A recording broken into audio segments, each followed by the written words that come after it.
Hello बच्चों, आइए आपका फिर से स्वागत है।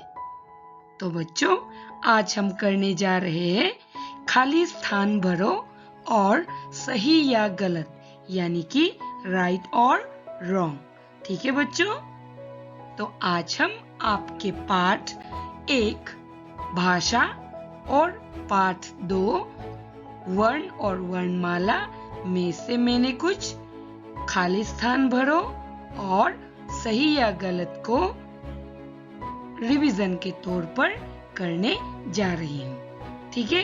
तो आप सब भी मेरे साथ एक साथ पढ़िएगा। ठीक है बच्चों?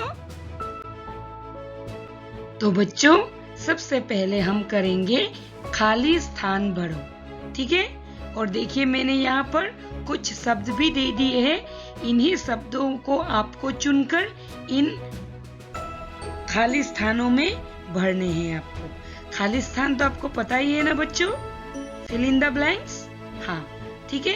आइए प्रश्न पढ़ लेते हैं। खाली स्थान में उचित शब्द लिखिए। हाँ बच्चों, देखिए, मैंने पहले भी आपको बताया, यहाँ पर मैंने कुछ शब्द दे दिए हैं, उन्हें चुनकर आप इन खाली स्थानों में भरिएगा। ठीक है?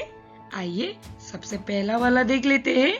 नंबर क, भाषा के द्वारा हम अपने डैश की बात दूसरों को समझाते हैं। हाँ बच्चों, बताइए यहाँ पर क्या होगा? भाषा के द्वारा हम अपने किसकी बात? देखिए, वर्ण अ बोलकर, मन, वर्णमाला अ, लिखित दो दिए ना, इनमें से कौन होगा? मन। ठीक है बच्चों? भाषा के द्वारा हम अपने मन की बात दूसरों को समझाते हैं। ठीक है? ओके। आइए नंबर ख, भाषा के डैश रूप होते हैं। भाषा के कितने रूप होते हैं बच्चों? पहले भी हम पढ़ चुके हैं ना इसे। भाषा के 2 रूप होते हैं। ठीक है? कौन से? स्वर और व्यंजन।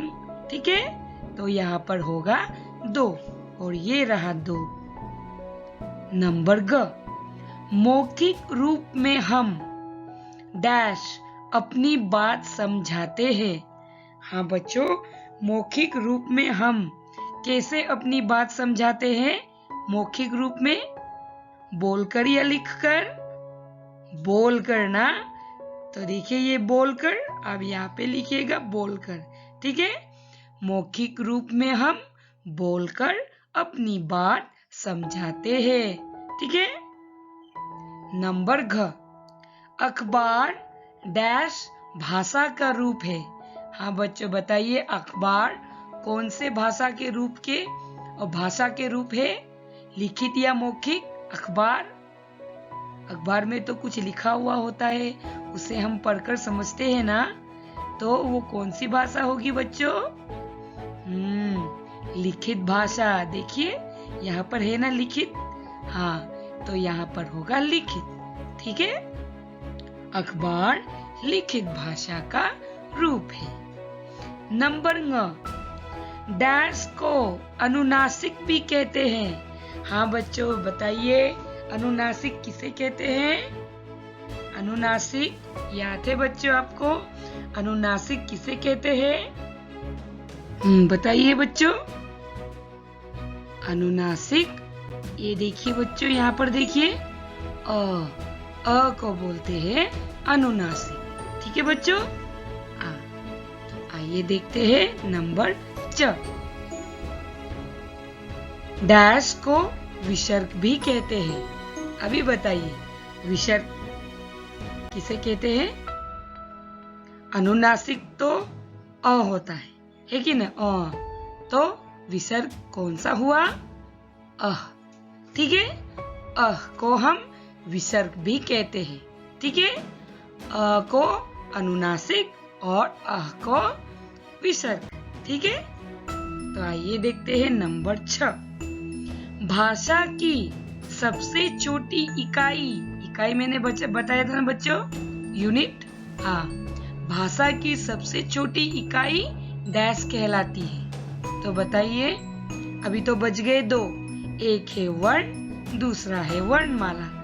तो अभी बताइए, भाषा की सबसे छोटी इकाई वर्ण कहलाती है या फिर वर्णमाला कहलाती है?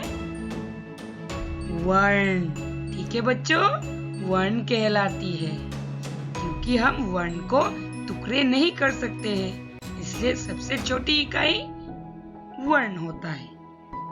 लास्ट, चलिए नंबर ज।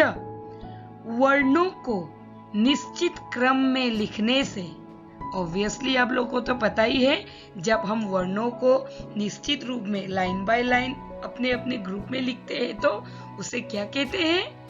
वर्णमाला, है कि नहीं? तो ज का क्या हुआ? वर्णों को निश्चित क्रम में लिखने से वर्णमाला बनती है। ठीक है बच्चों? ओके, तो चलिए अगले स्लाइड में मैंने इन खाली स्थानों को भर दिए हैं। आइए आप सबको भी दिखाती हूँ। तो देखिए बच्चों, इन खाली स्थानों को मैंने यहाँ पर भर दिए। आइए खाली स्थान में उचित शब्द लिखिए। तो बच्चों, वर्ण, अ, बोलकर, मन, वर्णमाला, अह, लिखित, दो। तो इन शब्दों में से आपको चुनकर इन खाली स्थानों में भरने थे, है कि नहीं? तो देखिए नंबर क। भाषा के द्वारा हम अपने मन की बात दूसरों को समझाते हैं। ठीक है? नंबर ख। भाषा के दो रूप होते हैं। ग, मौखिक रूप में हम बोलकर अपनी बात समझाते हैं। नंबर घ, अखबार लिखित भाषा का रूप है। ङ, अ को अनुनासिक भी कहते हैं। हाँ बच्चों, अ को अनुनासिक भी कहते हैं। च, अह को विसर्ग भी कहते हैं। नंबर 6, भाषा की सबसे छोटी इकाई वर्ण कहलाती है। लास्ट नंबर ज, वर्णों को निश्चित क्रम में लिखने से वर्णमाला बनती है। ठीक है बच्चों, समझ गए ना? तो आइए आगे चलते हैं और एक और प्रश्न करते हैं। तो आइए बच्चों, अब देखते हैं दूसरा प्रश्न। सही कथन के आगे राइट व गलत कथन के आगे रॉन्ग लगाओ। तो बच्चों, अभी हमें क्या करने हैं? अगर आपका वाक्य सही हुआ तो राइट लगाइए, अगर आपका वाक्य गलत हुआ तो आप रॉन्ग लगाइए। ठीक है बच्चों? आइए नंबर क। हिंदी में 12 स्वर होते हैं। क्या हिंदी में 12 स्वर है बच्चों? मैंने आप लोगों को कितना पढ़ाया था बच्चों? याद है? 11 ना, 11 ना? हाँ, तो ये कथन क्या हुआ? ये वाक्य राइट है ना रॉन्ग है बच्चों? गलत है ना? तो आप इसमें अभी क्या लगाइएगा? रॉन्ग। तो आइए लगाते हैं रॉन्ग। ठीक है? तो ये रहा रॉन्ग। ठीक है? तो अब चलते हैं नंबर ख पर। हिंदी में कुल 33 व्यंजन होते हैं। क्या बच्चों, हिंदी में क्या 33 व्यंजन होते हैं? यस, सही है ना? तो अभी हम यहाँ पर क्या लगाएंगे बच्चों?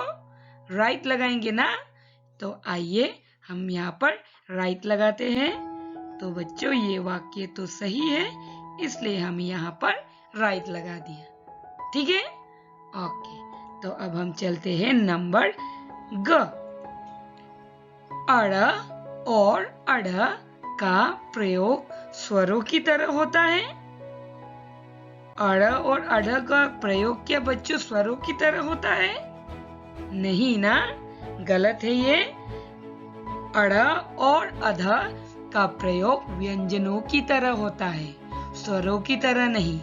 तो बच्चों, हम यहाँ पर क्या लगाएंगे? गलत, यानी कि रॉन्ग लगाएंगे ना। तो आइए लगाते हैं।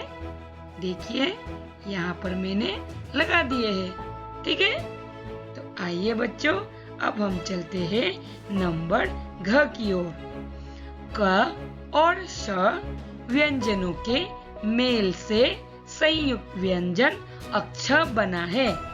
हाँ बच्चों, क्या ये अक्षर क्या क और श से बना हुआ है?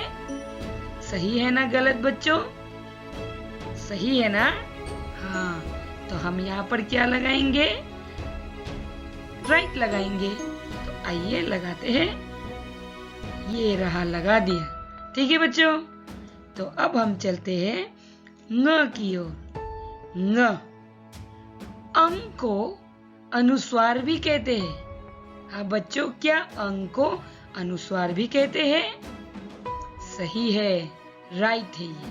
ठीक है बच्चों, तो हम यहाँ पर क्या लगाएंगे?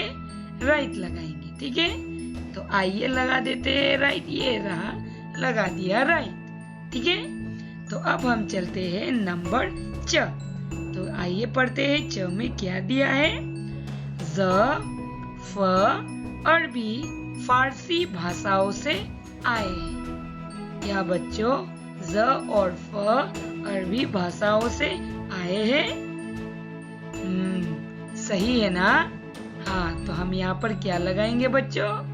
फिर से राइट लगाएंगे। ठीक है, आइए लगा देते हैं। ये रहा। ठीक है, तो अब हम चलते हैं नंबर 6 की ओर। पशु पक्षियों की अपनी बोलियां नहीं होती है। बच्चों, क्या पशु पक्षियों की अपनी बोलियां यानी कि भाषा, उन लोग की बोलियां, उन लोग की भाषा क्या नहीं होती है? होती है ना? तो यहाँ पर तो दिया है नहीं होती है। तो हम यहाँ पर क्या लगाएंगे? सही या गलत? गलत लगाएंगे ना, रॉन्ग लगाएंगे। तो आइए लगाते हैं, क्योंकि पशु और पक्षियों को भी अपनी बोलियां होती है। ठीक है, तो हम यहाँ पर लगा देते हैं रॉन्ग। ठीक है, तो अब हम चलते हैं नंबर लास्ट यानी कि नंबर ज। हम संकेतों से भी एक दूसरे को मन की बात समझाते हैं। हाँ बच्चों, क्या हम संकेतों से भी एक दूसरे को मन की बात बता सकते हैं, समझा सकते हैं? सही है कि नहीं? हमने पढ़ा था ना, संकेतों से भी, इशारों से भी हम अपने मन की बात एक दूसरे को समझा सकते हैं। तो हम यहाँ पर क्या लगाएंगे बच्चों? राइट लगाएंगे। ठीक है, क्या लगाएंगे? राइट। तो समझ गए बच्चों? हाँ, तो बच्चों इन 2 प्रश्नों को मैंने यहाँ पर आज क्यों रिवीजन किए हैं? क्योंकि ये दोनों प्रश्न आपके P1 एग्जाम में आने वाले हैं। तो आप इसे एकदम अच्छी तरह पढ़ लेना। ठीक है बच्चों, अब पढ़ोगे ना? ओके, तो बस आज के लिए इतना ही। हम फिर मिलेंगे अपने अगले वीडियो में। तब तक के लिए बाय बाय।